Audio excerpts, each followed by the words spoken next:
Good morning students. आज मैं आपको पाठ नंबर 2 भिक्षा पात्र भिक्षा पात्र का आपको मैं अभ्यास करवाने जा रही हूँ। अभ्यास मतलब एक्सरसाइज। सबसे पहला हमारा है सही उत्तर चुनकर ठीक का निशान लगाओ।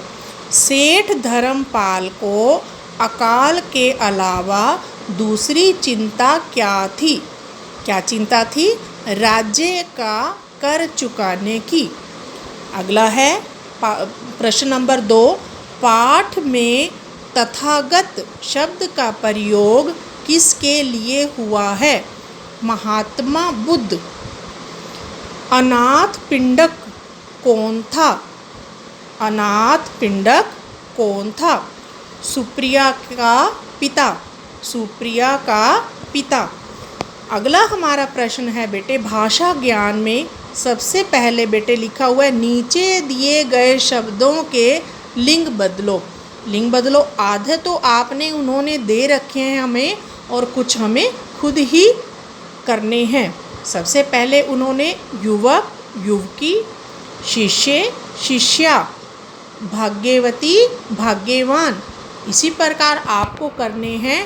और दिए गए अगला प्रश्न है हमारे पास, दिए गए शब्दों के सामने सही समानार्थक शब्द छांट कर लिखो।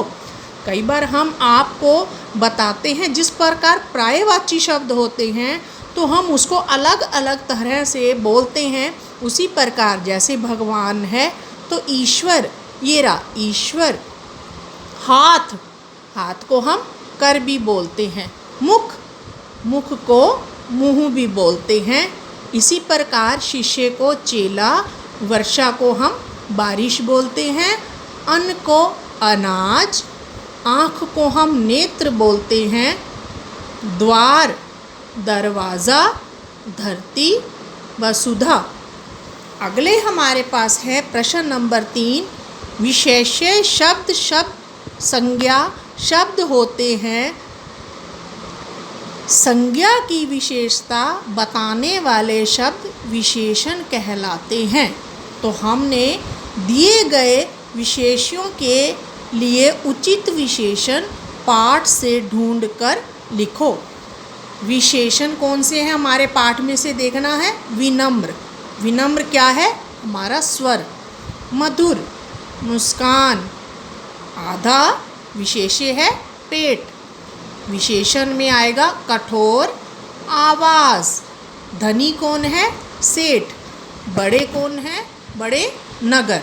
इस प्रकार बेटा आपको बुक में आपको लर्न भी करना है और आपको इसी प्रकार इस अभ्यास को, एक्सरसाइज को लिखना भी है। ओके।